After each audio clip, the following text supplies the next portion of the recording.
beginning of the end for the Twilight Saga? How does it feel? How does it make you feel at night when you go home? Like, okay, this is over. I feel so excited. I just saw the movie the other night, and the movie is so good that I'm just super pumped, you know, for the next movie actually. But I mean, we're not really done. We have a whole other year of this, so we're in denial of the sadness. And for you, how different was this movie from the previous one? It sets a difference compared to the ones that we've already seen. Yeah. Well, they're all different because they have a different director. So the director really sets the tone, and each individual movies felt very specifically different because of their the director's energy and the director's tone. And this one was just another one that was different than the rest. I enjoyed it. I think it's very emotionally charged, and in that way, it kind of reminds me of the first Twilight, where this, you know, the story starts off with them having their wedding, which is highly anticipated. You've been waiting 3 movies. Yeah. And then it moves to the honeymoon, so you're having this blissful moment where you're actually finally getting to be happy for these characters, and then the shoe drops, and the baby comes, and it causes complete friction in the family, and a lot of divide between the werewolves and the vampires, Elizabeth's character, my character, and a lot of stress and strain, and there's lives at risk. Bella's life is at risk.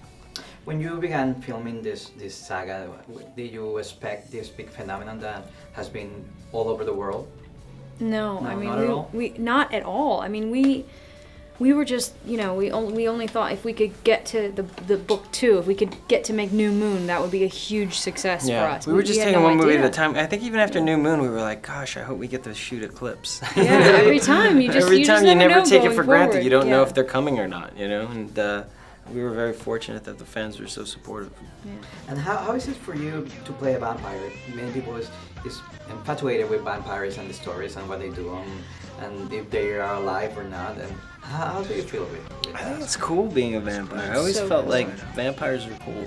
I know. I think it's the coolest thing. I mean, if I had known as a kid that I was going to get to play a vampire in a movie, that would have been like, I would have been so excited.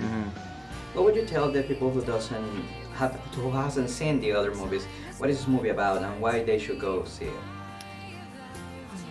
I'd say you're missing out. Yeah. You're missing out It's on just Pop so culture. good. I mean, it's Fantastic such a story. romantic, sexy movie, and then like a really sort of has elements of horror, and then it sort of becomes a thriller. I think the people, if they're, you know, the people who haven't seen it, they have some kind of, they have an idea of what it is, and I think they have to let go of the idea of what it is and actually just watch it and enjoy it. Because a lot of people are like, oh, I'm not into gore and vampires. I'm like, no, it's not. It's not that.